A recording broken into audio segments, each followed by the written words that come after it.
नमः चंडिकाय। शास्त्र कहते हैं कि इस रात्रि संसार के प्रत्येक शिवलिंग में स्वयं महादेव उपस्थित रहते हैं।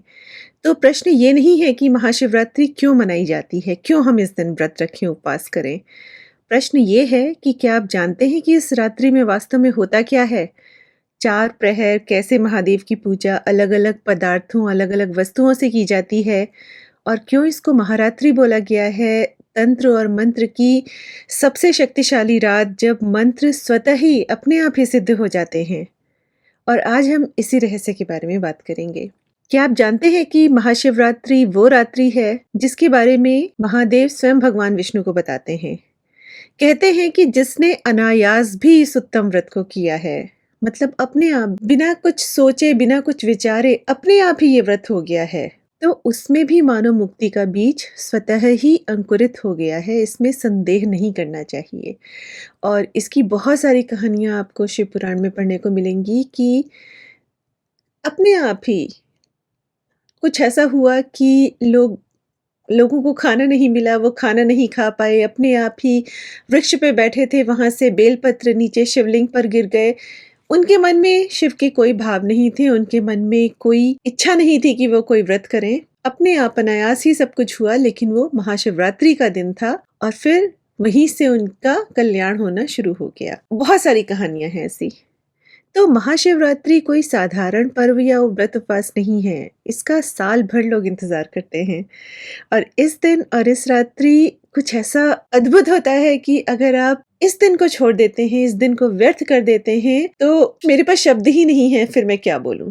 क्योंकि अगर हमारे पास जीवन के कुछ साल हैं, कुछ पल हैं, उसमें साल में सिर्फ एक समय ऐसा ये आता है जो इतना अद्भुत, इतना चमत्कारिक है और उसको भी अगर हम व्यर्थ में गवा देंगे, तो फिर तो यहाँ पे मेरा दिमाग भी काम करना बंद हो जाता है कि क्यों करेंगे ऐसा लोग। ये एक ऐसा दिन होता है, ऐसी रात होती है जब ये पूरा ब्रह्मांड एक ऐसे सर्वोच्च तत्व से व्यापित होता है जो सृष्टि की प्रचंडतम शक्ति, आद्या कालिका जैसी उग्रतम चेतना को भी संतुलित कर अपने भीतर समेट सकता है। वो शक्ति है महादेव की, कि जिन्होंने इस ब्रह्मांड का निर्माण किया है, जो उनकी शक्ति हैं, जो सब कर रही हैं, उनको भी कौन संभाल सकता है? सिर्फ महादेव संभाल सकते हैं। यहाँ पे आपको ध्यान आएगा कि कैसे वो भगवती कालिका के सामने लेट गए थे जब उनकी ऊर्जा असंतुलित होने लगी थी। महादेव वही एक तत्व हैं, वही एक सत्ता है जिनमें इतनी सामर्थ्य थी कि ब्रह्मांड के सबसे घातक विष हलाहल या कालकूट को आपने पढ़ा होगा, सुना होगा इसके बारे में, उसको पीते समय उनको एक क्षण का संकोच भी नहीं हुआ था और उसके बाद भी स्थिर रहे थे, शांत रहे थे और पीछे नहीं हटे थे। तो महाशिवरात्रि वो रात्रि है जिसके विषय में शिव महापुराण, स्कंद पुराण जैसे अनेक शास्त्र स्पष्ट कहते हैं कि इस दिन संसार के प्रत्येक शिवलिंग में स्वयं महादेव अपनी उपस्थिति जागृत करते हैं, चाहे वो छोटे से छोटा शिवलिंग हो या बड़े से बड़ा हो, पार्थिव हो या ना हो। कोई छोटा-सा पत्थर लाकर भी उसमें शिव भगवान की भावना रखकर उसकी पूजा करेंगे, तो शिव स्वयं वहाँ पे आके आपकी पूजा को ग्रहण करेंगे। ये वो दिन है, इतना शक्तिशाली। और कहा गया है कि जो साधक इस रात्रि उपवास, पूजा और स्मरण करता है, उसको महादेव अपने अनुग्रह से कभी वंचित नहीं करते हैं। और फिर महाशिवरात्रि को महारात्रि भी कहा गया है, जो तंत्र मंत्र के लिए प्रचंड शक्तिशाली है। तंत्र और मंत्र की दृष्टि से कोई सामान्य रात्रि नहीं है। 4 रात्रियां होती हैं जिनको तंत्र और मंत्र की प्रचंड प्रबल शक्तिशाली रात्रियां बोला गया है। उसमें महारात्रि एक रात्रि है और इसका कारण भी है। आप देखिए, तंत्र के गुरु महादेव के प्रकट होने का क्षण है। शिव पुराण के अनुसार महाशिवरात्रि ही वो रात्रि है जब शिवलिंग पहली बार प्रकट हुआ था। तो आप खुद सोचिए, तंत्र के गुरु कौन है? शिव हैं। और ये वो रात्रि है जब शिवलिंग पहली बार प्रकट हो रहा है। तो ये सब पूरे वातावरण को, इस दिन को, इस समय को कितना शक्तिशाली बना देगी। महादेव जो आशुतोष और भोलेनाथ हैं, उनकी शीघ्र प्रसन्नता और सरल स्वभाव को दर्शाने वाले उनके नाम। और वही महादेव रुद्र और भैरव भी हैं। जरा कभी उनके शस्त्र मंत्रों को पढ़कर देखिए, एक एक रोंगटा अगर आपका खड़ा ना हो जाए तो कहिएगा। फिर वही उनके मृत्युंजय मंत्र भी हैं, महामृत्युंजय मंत्र भी हैं, जैसे जलते हुए शरीर पर शीतल चंदन का लेप। उनकी पूजा, आराधना और साधना यही करती है जीवन में। जब शिव आपके जीवन में आते हैं ना, और आप उनको आने देते हैं। तो उसके बाद जीवन की अग्नि जितना तीव्र होती जाती है, जलाती है, उनकी जो उपस्थिति है, उनकी जो प्रेज़ेंस है, उनकी शीतलता उसको उतना ही सहनीय बना देती है। और इन्हीं महादेव का सबसे शक्तिशाली दिन होता है महाशिवरात्रि। इसको किसी भी हालत में आपको छोड़ना नहीं चाहिए। तो इस वीडियो में हम महाशिवरात्रि से संबंधित कुछ बातों पर चर्चा करेंगे। महाशिवरात्रि की वास्तविक विशेषता क्या है? कौन इस व्रत और पूजा का अधिकारी है? हर कोई है। महादेव कहीं कोई पक्षपात नहीं करते हैं, हर कोई कर सकता है, हर वर्ग कर सकता है और हर तरह से पूजा कर सकता है। और फिर पुराणों के अनुसार पूजा कैसे की जाए, तो पुराण में महाशिवरात्रि पूजा का विस्तार से वर्णन दिया गया है कि 4 प्रहर की पूजा कैसे करें, कौन-कौन सी वस्तुओं से भगवान शिव को अलग-अलग प्रहर में आप उनको प्रसन्न करें, तो इसके बारे में हम बात करेंगे। और ये विधि जो है भगवान शंकर स्वयं बता रहे हैं स्कंद पुराण में। तो 4 प्रहर पूजा का रहस्य हम समझेंगे। फिर महारात्रि के बारे में थोड़ा-सा बात करेंगे कि तंत्र और मंत्र साधना के लिए क्यों इतनी शक्तिशाली रात्रि है। और उसके बाद फिर हम भगवान शिव के तंत्र के बारे में थोड़ा-सा बात करेंगे, क्योंकि भगवान शिव के बहुत सारे मंत्र हैं, अलग-अलग मंत्र हैं, उनकी अलग-अलग शक्ति है और उनका एकाक्षरी मंत्र अपने आप में बहुत शक्तिशाली है। फिर उनके त्र्यंबक मंत्र, उनके मृत्युंजय मंत्र, उनके दक्षिणामूर्ति स्वरूप के मंत्र, इतने मंत्र हैं, फिर शक्ति के साथ उनके मंत्र। तो हम थोड़ा-सा इस वीडियो में उनके मंत्रों के बारे में बात करेंगे और हम ये भी समझेंगे कि कहाँ पे हमको उनके मंत्र की साधना का पूरा विधान आवरण पूजा के साथ मिल सकता है। हमको बस पढ़ना है, वहाँ पे जाके समझना है और फिर हमको महादेव को गुरु मानकर उनको करना है, अगर हम करना चाहते हैं। तो हम भगवान शिव के तंत्र को थोड़ा समझने की कोशिश करेंगे। और इसके साथ-साथ अगर आप भगवान शिव को समझना चाहते हैं, तो डिस्क्रिप्शन सेक्शन में कुछ वीडियोज़ के लिंक हैं जिनको आप देख सकते हैं। इस पर्टिकुलर वीडियो में हम शिवरात्रि से संबंधित चीज़ों पर ज़्यादा बात करेंगे। तो अगर आप मुझसे पूछते हैं कि भगवान शिव कौन है, तो मेरे लिए वो सब कुछ हैं। वो सिर्फ़ एक देवता या एक नाम नहीं है, या वो एक बहुत शक्तिशाली देवता नहीं है, बल्कि समस्त चेतना का, मेरी सारी चेतना जो है, उसका जो आधार है, वो महादेव हैं। भगवती से भी ऊपर हैं, भगवान कृष्ण से भी ऊपर हैं, क्योंकि मेरे अनुभव में महादेव ही वो तत्व हैं जिसमें शक्ति मतलब प्रकृति और पुरुष, सगुण और निर्गुण, साकार और निराकार, सभी भेद विलीन हो जाते हैं। सब उन्हीं के साथ हैं, उनसे अलग कुछ है ही नहीं। तो महादेव मेरे जीवन की पहली चेतना थे, जब किसी को भगवान का कोई आभास भी नहीं होता है। आप सोचिए, एक बच्चे को कैसे आप समझाएंगे कि भगवान क्या है? ये तो अंदर से कुछ होगा तब समझ में आएगा ना। तो सबसे पहला क्षण क्या होता है जब लगता है कि कहीं कोई है, सबसे ऊपर, सबसे दयालु, सबसे ज़्यादा प्यार करने वाला, सबसे ज़्यादा आपकी रक्षा करने वाला, एक कोई जिसके पास आप भाग के कभी भी जा सकते हैं। वही थे महादेव मेरे लिए। 3 साल में जब मैंने ईश्वर को अनुभव करना शुरू किया था, तो वही पहला स्पंदन थे जिन्होंने भीतर होने का बोध कराया था। उन्हीं से सब ये यात्रा शुरू हुई थी। एक छोटा-सा कैलेंडर था जिसमें देखा था उनको कि क्यों इनका रंग नीला है, क्यों इनके बाल ऐसे हैं, क्यों ऊपर से एक जलधारा निकल रही है, क्यों गले में साँप है। ये सब देख के जब कुछ प्रश्न उठे और फिर मैंने उनका उत्तर अपनी माँ से पूछा, तो जो उन्होंने बताया, बस तब से जो एक लगाव और एक जो जुड़ाव शुरू हो गया था, फिर वो कभी खत्म नहीं हुआ। तो महादेव मेरे जीवन की पहली चेतना थे। फिर उन्हीं की अनुकंपा से मुझे भगवती के शक्ति भाव का साक्षात्कार हुआ था और उन्हीं के माध्यम से फिर भगवान कृष्ण के लड्डू गोपाल जी की बाल मधुरता और लीला का अर्थ समझ में आया था। और आज जब द्वैत अद्वैत का भेद, स्थूल तथा सूक्ष्म संसार का अंतर स्पष्ट हो रहा है, तो ये अनुभूति और भी दृढ़ हो गई है और भी सॉलिड हो गई है कि कोई भी शक्ति, कोई भी तत्व, कोई भी स्वरूप महादेव से अलग नहीं है। महादेव ने सबको व्याप्त कर रखा है। आप इसको तंत्र में जब घुस के और समझने की कोशिश करेंगे, तो आपको समझ में आएगा शिव शक्ति।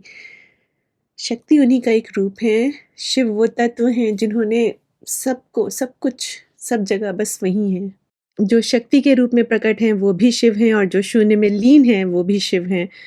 मेरे लिए महादेव किसी एक पंथ, रूप या नाम तक सीमित नहीं है। वो एक ऐसी चेतना है जिसमें सब कुछ उत्पन्न होता है और अंत में सब कुछ उन्हीं में लय हो जाता है। बचपन में जिन 2 नामों ने मुझे सबसे पहले भगवान शिव की तरफ खींचा था, वो थे आशुतोष और भोले भंडारी।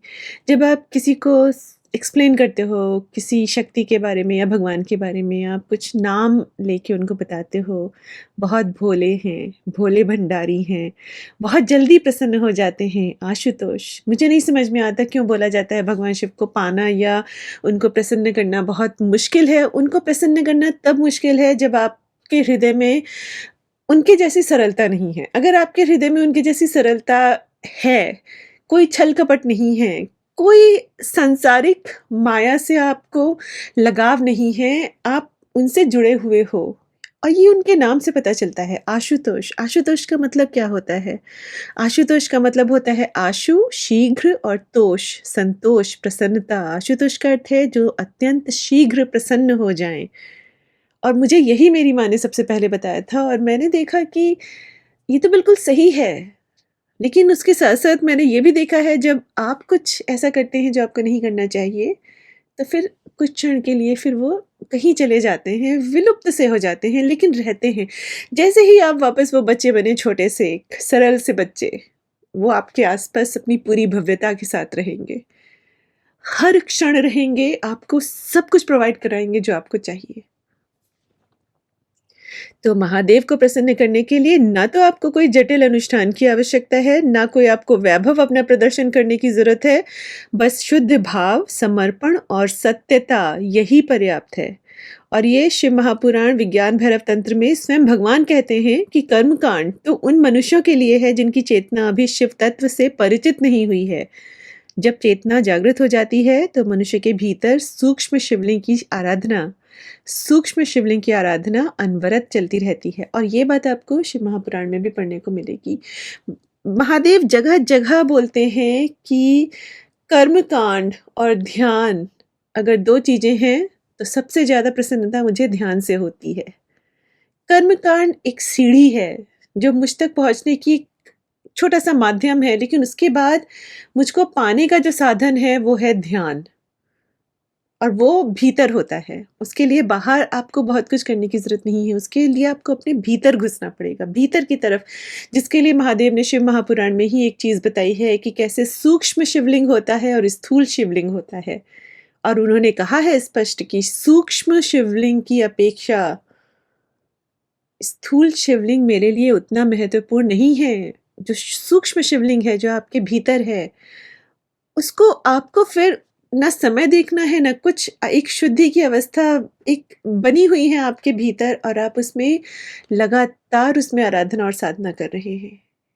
जो उनका नाद है, जो उनके मंत्र हैं, वो अपने आप भीतर ही भीतर चलते रहते हैं।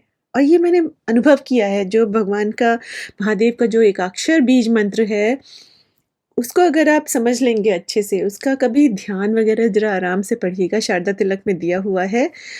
महादेव के अलग-अलग स्वरूपों का ध्यान है, उसमें अलग-अलग न्यास हैं, बहुत सारे न्यास बताए गए हैं, जबकि बीज मंत्र एक है। लेकिन जब आप समझना शुरू करते हैं और फिर उसका उच्चारण करते हैं और फिर वो कैसे अपने आप ही आपको ऐसा लगेगा कि जैसे ब्रह्मांड में वो गूंज रहा है, लेकिन वो छोटा-सा जो ब्रह्मांड का पूरा जो भाग है, वो आपके अंदर कहीं से तो आ गया है और आपके अंदर वो गूंज रहा है फिर वो। तो आपने कभी स्पेस की साउंड सुनी है, किस तरह की होती है? वो अपने आप अंदर गूँजने लगती है, अपने आप अंदर होने लगता है। इसको समझाना बहुत मुश्किल है, आप लोग बोलेंगे क्या बात कर रही है ये, लेकिन सत्य यही है, सच्चाई यही है कि जब ऐसा होने लगता है तब समझ में आता है कि बीज मंत्र क्या हैं, उनकी शक्ति क्या है और कैसे फिर वो आपको बदलने लगते हैं, आपकी चेतना को बदलने लगते हैं। तो ये सब अनुभव से ही आप समझ सकते हैं। फिर दूसरा उनका नाम, तो तांत्रिक दृष्टि से अगर हम देखें तो आशुतोष का एक और अर्थ है। वो है चेतना का वह स्तर जहाँ इच्छा और फल के बीच दूरी नहीं रहती है। महादेव अगर प्रसन्न हो गए ना तो फिर आपको और कोई चाहिए ही नहीं, आपको किसी चीज़ की इच्छा भी नहीं रहेगी। एक मुट्ठी जल, एक बिल्व पत्र, एक सच्चा आवाहन उनको आंदोलित कर सकता है। तुरंत दौड़ के आते हैं, ऐसे भोले-भाले भंडारी हैं वो, आशुतोष हैं। अब भोले भंडारी का क्या अर्थ होता है? बहुत आसान है।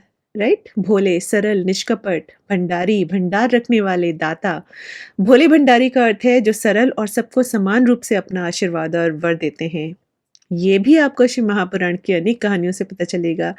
क्या वो सहन नहीं करते हैं? वो है छल, कपट, दंभी, अत्याचारी और व्यसनी स्वार्थी लोग।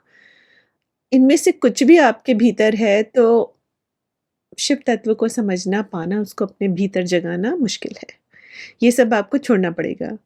लेकिन साथ-साथ ये भी देखा गया है कि ऐसे लोग भी छली, कपटी, दंभी, अत्याचारी, व्यसनी, स्वार्थी लोग भी अगर जाने-अनजाने भगवान शिव की पूजा आराधना करते हैं, तो उनकी सद्गति के द्वार खुलने लगते हैं।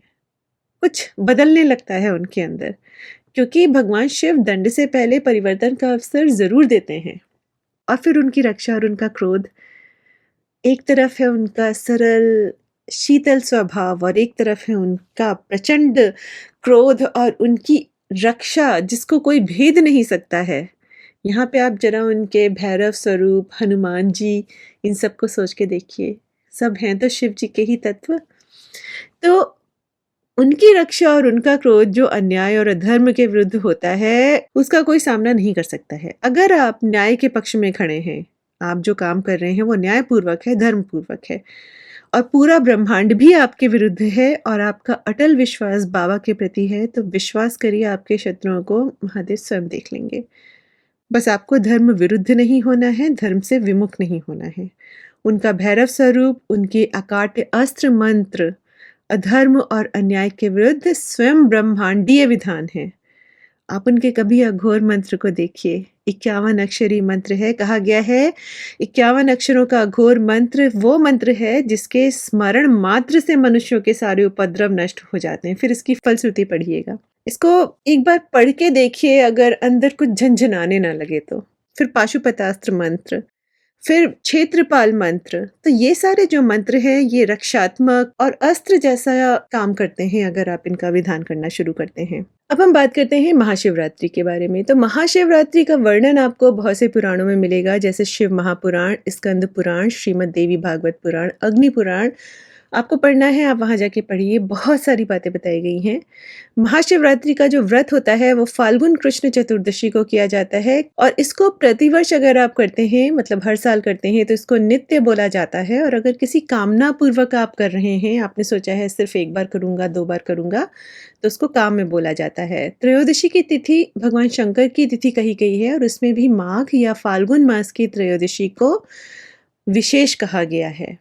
तो माघ या फाल्गुन से तिथियां अलग अलग नहीं हो जाएंगी, तिथियां एक ही रहेंगी, लेकिन कहीं कहीं पंचांग में चूंकि भेद होता है तो इसलिए महीनों का थोड़ा अंतर हो जाता है, लेकिन मनाया एक ही दिन जाता है, चाहे आप कोई भी पंचांग को फॉलो कर रहे हो।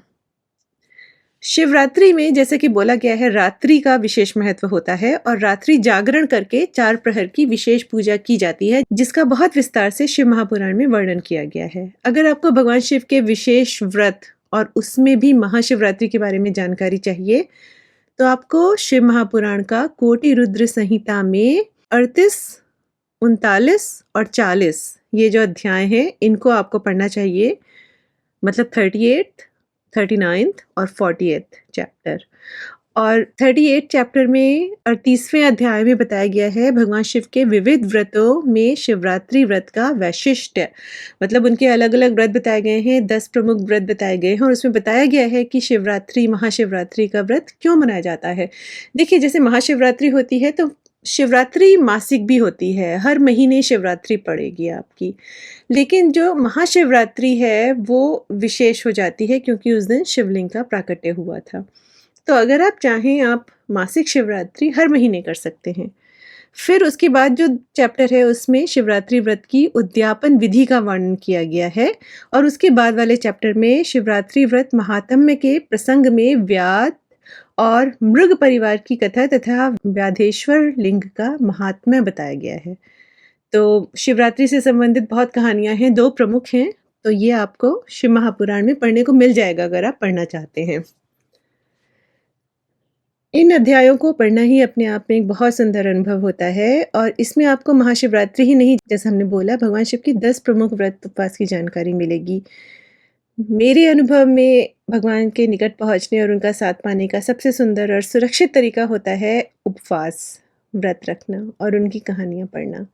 आप लोग जैसे पूछते हो ना कि कैसे भगवती की कृपा पाई जाए, कैसे उनके निकट पहुँचा पहुँचा जाए, तो आप व्रत रखिए, चाहे एक समय खाना खा के रखिए और पुराण वग़ैरह पढ़ना शुरू करिए, उनकी कहानियाँ पढ़ना शुरू करिए। आपके अंदर अपने आप भाव और चेतना जागृत होने लगेगी और पुराणों में यही बताया गया है कि और कौन-कौन से व्रत हैं, उनके बीज मंत्र क्या हैं, उनके तमाम मंत्र क्या हैं, कैसे उनका ध्यान किया जाए। बहुत सारी चीज़ें हैं जो पूजा और साधना का बेसिक जो पूरा स्ट्रक्चर और पूरा जो मटेरियल है, जो बताया गया है कैसे क्या करना चाहिए, सब आपको पुराणों में मिलेगा और पुराणों को जनमानस के लिए ही बताया गया है। आप लोगों को स्वाध्याय करना चाहिए। स्वाध्याय क्यों करना चाहिए, इस पे हमने बहुत बात की है। स्वाध्याय को एनकरेज किया गया है कि आप लोग अपने आप पढ़िए और उसके बाद फिर अपना चिंतन करिए, मनन करिए उसके ऊपर।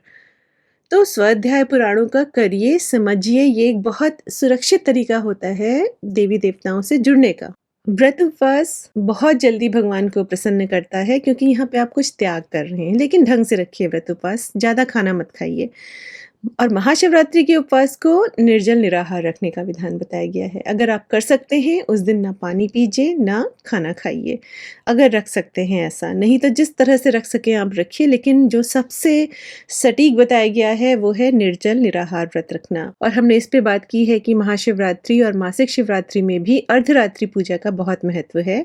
और स्कंद पुराण में लिखा है कि फाल्गुन कृष्ण त्रयोदशी को रात्रि के समय भूत प्रेत पिशाच शक्तियां और स्वयं शिवजी भ्रमण करते हैं, अतः इस समय इनका पूजन करने से मनुष्यों के पाप दूर हो जाते हैं। तो ये एक बात बहुत ज़रूरी होती है कि रात्रि का पूजन ज़रूर करें। फिर कौन रख सकता है व्रत? जैसा हमने बोला हर कोई रख सकता है, चाहे आप ब्राह्मण हैं, क्षत्रिय हैं, वैश्य हैं, शूद्र हैं, अछूत, स्त्री पुरुष और बाल युवा वृद्ध ये सब इस व्रत को कर सकते हैं और प्रायः करते भी हैं। और मैं जाति व्यवस्था को जन्म के हिसाब से नहीं मानती हूँ, मान नहीं पाती हूँ मैं। गीता में भी ऐसा लिखा है कि कर्म आधारित है और बहुत सारी चीज़ें समय के साथ हमारे साथ बदली हैं, बहुत सारी चीज़ें ऐसी ऐड कर दी गई हैं जो शायद अपने मूल स्वरूप में नहीं हैं। लेकिन अगर आप वर्ण व्यवस्था को भी देखते हैं, तो भी कोई भी वर्ण का आप कोई भी वर्ण के व्यक्ति हैं, सभी भगवान शिव की पूजा महाशिवरात्रि व्रत के अधिकारी हैं और आप बहुत आराम से कर सकते हैं। बल्कि बोला गया है कि अगर आपको पता है व्रत के बारे में और आप व्रत नहीं करते हैं, तो उसका दोष लगता है और ये बहुत कड़े शब्दों में बताया गया है, जिसको मैं यहाँ पे नहीं बताऊँगी, क्योंकि फिर आप लोग बोलेंगे हमें डराया जा रहा है and all that. But the thing is कि हमारे पुराणों में, हमारे शास्त्रों में भाषा थोड़ा कठोर बनाई गई है। तो ऐसा बोला गया है कि जो नहीं करता है इस व्रत को, उसको ये नरक मिलता है, वो होता है। लेकिन अगर आप में एक क्षमता है और आपका मन थोड़ा भी भगवान की तरफ, महादेव की तरफ आकर्षित है या आप उनसे जुड़ना चाहते हैं, तो आप व्रत ज़रूर रखिए। नहीं रख सकते हैं तो कम से कम उनकी चालीसा पढ़िए, कुछ करिए, उनको जलधारा चढ़ा दीजिए, उनका अभिषेक कर दीजिए, उनको फूल-पत्र चढ़ा दीजिए, कुछ ना कुछ करिए, पर इस दिन में आप महादेव के निमित्त थोड़ा या बड़ा कुछ करिए ज़रूर। तो हमारे शास्त्र बहुत कड़ी और स्पष्ट भाषा में बताते हैं कि जन्माष्टमी, रामनवमी, महाशिवरात्रि, नवरात्र जैसे व्रत ज़रूर करने चाहिए और ना करने से दोष होता है। और शिवरात्रि के व्रत के बारे में तो कहा गया है कि शिवरात्रि के व्रत को अगर आप कठिन बनाना चाहें तो इसमें कठिनाई इतनी है कि इसे वेद पाठी विद्वान ही यथाविधि संपन्न कर सकते हैं। लेकिन अगर गहराई से देखें तो भोलेनाथ की कहानियाँ बताती हैं कि इसमें सरलता इतनी है कि अनजाने ही अगर हो जाए, पढ़े लिखे या अनपढ़, धनी या निर्धन, सभी अपनी-अपनी सुविधा या सामर्थ्य के अनुसार या तो हज़ारों रुपए लगाकर भारी समारोह से या फिर मेहनत मज़दूरी से मिले हुए सिर्फ़ 2 पैसों से भी अगर आप बिल्व पत्र, बेल और जंगली फूल जैसे सर्वसुलभ फल-फूलों आदि से पूजन करते हैं, तो परम दयालु भोलेनाथ शिव छोटी से छोटी और बड़ी से बड़ी सभी पूजाओं से प्रसन्न हो जाते हैं। उनको प्रसन्न करना बिल्कुल मुश्किल नहीं है। बस आपको उनके जैसा सरल और भोला बनना है। अब व्रत कैसे करें उनका? तो सुबह उठकर नहा धोकर रुद्राक्ष और तिलक धारण करें। संकल्प लें कि पूरा दिन व्रत और पूरी रात व्रत करेंगे और फिर सामर्थ्य के अनुसार रात की 4 प्रहर की पूजा करें। देखिए 3 प्रहर बहुत आसान होते हैं, चौथा प्रहर अगर आप कर सकते हैं तो उसकी भी ज़रूर करें। जितना हो सके आपसे उतनी आप पूजा ज़रूर करें। स्कंद पुराण में कहा गया है कि फाल्गुन कृष्ण चतुर्दशी को शिव जी का पूजन, जागरण और उपवास करने वाला मनुष्य माता का दूध कभी नहीं पी सकता है। मतलब उसका पुनर्जन्म नहीं होता है, वो तर जाता है, उसको मुक्ति मिल जाती है। और स्कंद पुराण में भगवान शिव स्वयं कहते हैं कि देवेश्वरों, माघ मास के कृष्ण पक्ष की चतुर्दशी को रात के समय मनुष्यों के वर्ष भर के पाप को शुद्ध करने के लिए भूतल के समस्त चल अचल शिवलिंगों में मैं संक्रमण करूंगा। जो मनुष्य उस रात में इन मंत्रों के द्वारा मेरी पूजा करेगा वह पाप रहित हो जाएगा। तो मंत्र दिए गए हैं उनके, अगर आप इन मंत्रों से रात में उनकी पूजा करते हैं तो यह आपके पापों को भी काटता है। और ये मंत्र क्या है? बहुत साधारण सरल। ओम सद्यो जाताय नमः, ओम वामदेवाय नमः, ओम अघोराय नमः, ओम ईशानाय नमः, ओम तत्पुरुषाय नमः। तो ये 5 मंत्र जो भगवान शिव के अलग-अलग मुख हैं, उनका आप ज़रूर करिए उस दिन। और कहा गया है कि ऐसा करने से आपके सारे पाप खत्म हो जाएंगे। और फिर आगे बताते हैं कि इस प्रकार गंध, पुष्प, चंदन, धूप, दीप और नैवेद्य द्वारा इन 5 मंत्रों से मेरे 5 मुखों का पूजन करके मंत्र को पढ़ते हुए मन ही मन मेरा ध्यान करें और अर्घ्य प्रदान करें। तो ये जो ध्यान मंत्र है मैं इसको डिस्क्रिप्शन में लिख दूंगी। उसका अर्थ ये है कि पार्वती देवी के प्रियतम, संपूर्ण देवताओं के स्वामी तथा सर्पों की माला से विभूषित भगवान चंद्रशेखर, आप वर्ष भर के पापों की शुद्धि के लिए मेरा अर्घ्य ग्रहण कीजिए। तो इसका जो संस्कृत में जो श्लोक है और हिंदी का अर्थ और ये सारे मंत्र मैं डिस्क्रिप्शन में डाल दूंगी। फिर अर्घ्य दान के पश्चात भोजन, वस्त्र आदि के द्वारा ब्राह्मण का पूजन करें, उसे दक्षिणा दें, मंदिर में बैठकर धार्मिक उपाख्यान, कथा और शिव महिमा सुने। देवेश्वरों, जो इस प्रकार शिवरात्रि का व्रत करेगा उसके सब पापों की शुद्धि के लिए यह सर्वोत्तम प्रायश्चित का कार्य करेगा। अगर आपको लगता है आपको अपने पापों से मुक्ति चाहिए, उनका प्रायश्चित करना है, तो इस विधान से आप पूजा करें। फिर किसने किसने इस व्रत को किया है? स्त्रियाँ, बोला गया है लड़कियाँ जिनकी शादी नहीं हुई है, विवाहित स्त्रियाँ, ये सब भगवान शिव का व्रत, उपवास, उनकी पूजा आराधना बहुत करती हैं, पारिवारिक सुख के लिए, अपने पति के लिए। तो हमारे, अगर आप शास्त्रों में देखें, बहुत सुंदर-सुंदर विधान हैं, अपने बच्चों के लिए व्रत रखना, अपने पति के लिए व्रत रखना। और ये सब त्याग ही तो दर्शाता है ना कि आपके मन में आजकल की दुनिया में कौन किसके लिए कितना करता है। अगर आप अपना छोड़कर किसी के लिए कुछ कर रहे हैं, आप अपने परिवार के लिए कुछ कर रहे हैं, तो ये एक अच्छी चीज़ है ना। तो भगवान शिव की साधना आराधना स्त्रियों में बहुत ज़्यादा प्रचलित रही है, हमेशा से, अभी भी है। और स्त्रियों में सावित्री, लक्ष्मी देवी, सीता, अरुंधति, सरस्वती, पार्वती, मैना, इंद्राणी, दृष्टवती, स्वधा, स्वाहा, रति, प्रीति, गायत्री तथा अन्य देवियों ने भी शिवरात्रि व्रत किया है और अत्यंत सौभाग्य के साथ संपूर्ण अभीष्ट मनोरथों को पाया है। जो भक्तिपूर्वक भगवान शिव के समीप इस शिवरात्रि व्रत की महिमा को सुनता है, वह दिन भर के समस्त पाप से मुक्त हो जाता है। गंगा जी के समान कोई तीर्थ नहीं है, महादेव जी के समान कोई देवता नहीं है और शिवरात्रि से बढ़कर दूसरा कोई तप नहीं है। यह मैंने सत्य कहा है। मेरु सब रत्नों से भरा है, आकाश सब आश्चर्यों से परिपूर्ण है। इसी प्रकार शिवरात्रि सर्वधर्ममयी बताई गई है। जैसे पक्षियों में गरुड़ और जलाशयों में समुद्र श्रेष्ठ है, वैसे ही सब धर्मों में शिवरात्रि उत्तम है। और फिर हम बात करते हैं अब महारात्रि के बारे में, क्योंकि महारात्रि क्यों बोला गया है? क्योंकि तंत्र मंत्र साधना की रात्रि कही गई है महाशिवरात्रि को। इस दिन अगर आप मंत्रों का पुरुषचरण करते हैं, अनुष्ठान करते हैं, तो कम समय में बोला गया है मंत्र सिद्ध होने लगते हैं, सार्थक, सफल हो जाते हैं आपके लिए। 4 रात्रियों को बहुत स्ट्रॉन्ग बताया गया है तंत्र के लिए, जिसमें महारात्रि शिवरात्रि हुई, दारुण रात्रि होली हुई, मोहरात्रि जन्माष्टमी हुई और काल रात्रि दिवाली हुई। तो ये 4 विशिष्ट रात्रियां होती हैं और इन रात्रियों पर साधना ध्यान करने से अद्भुत परिणाम मिलते हैं। कहते हैं कि इन रात्रियों पे किए गए ध्यान से सैकड़ों गुना परिणाम आपको मिलते हैं।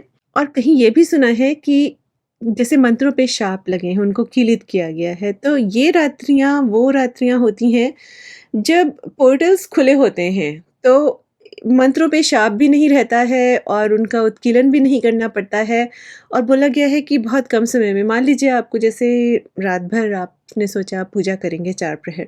आप पूजा करिए, फिर जो समय आए बीच में उसमें मंत्र जप करिए, फिर पूजा करिए, फिर मंत्र जप करिए, दिन में भी करिए मंत्र जप, रात को भी करिए। तो ये जो पूरा जो समय है, ये मंत्र साधना के लिए बहुत ज़रूरी और बहुत इम्पोर्टेंट और बहुत स्ट्रॉन्ग बताया गया है, पावरफुल बताया गया है।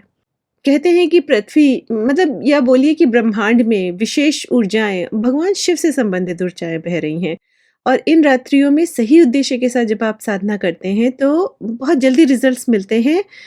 और क्यों? क्योंकि आप देखिए कि जो तंत्र के गुरु हैं भगवान शिव, उन्हीं का तत्व जो है सबसे ज़्यादा प्रेवलेंट है, सबसे ज़्यादा व्यापित है चारों तरफ, राइट? हर शिवलिंग में उनका वो स्वयं विराजमान है, हर शिवलिंग में। कितने शिवलिंग हैं आप यही सोचिए। आप अपने घर के शिवलिंग के सामने ही बैठकर अगर आप साधना आराधना करने लग जाएँगे तो ये इट्स लाइक कि जैसे आप भगवान शिव साक्षात आपके सामने बैठे हैं और आप वहाँ पे अपनी साधना कर रहे हैं। तो बहुत शक्तिशाली दिन है। लेकिन साधना के मूल तत्वों को समझकर करिए। संकल्प, न्यास, दिशाबंधन, पुरुषचरण ये सब क्या होते हैं, आसन, माला, मंत्र कौन-सा करेंगे, ये सब चीज़ों को, फिर आवरण पूजा, कवच, जप समर्पण, ये सब बहुत ज़रूरी होता है। तो ये सब चीज़ें समझ-समझ के आप साधना आराधना करिए। चलिए, तो इस वीडियो में मैं इतना ही कवर करती हूँ अभी। 4 प्रहर की जो पूजा है उसको मैं अगले वीडियो में कवर करूँगी क्योंकि वो भी काफ़ी डिटेल में है। इसको मैं अगर इस वीडियो में करूँगी तो फिर ये बहुत ही लंबा वीडियो बन जाएगा। तो 4 प्रहर की पूजा के बारे में और भगवान शिव के मंत्रों के बारे में कि मंत्र तंत्र साधना कैसे की जाए, कहाँ से पढ़ा जाए उसके बारे में, इसके बारे में हम अगले वीडियो में बात करेंगे जिसको मैं कोशिश करूँगी कि 1-2 दिन में ही पोस्ट कर दूँ ताकि आप लोगों को शिवरात्रि से पहले मिल जाए। चलिए मिलते हैं अगले वीडियो में। नमः चंडिकाय।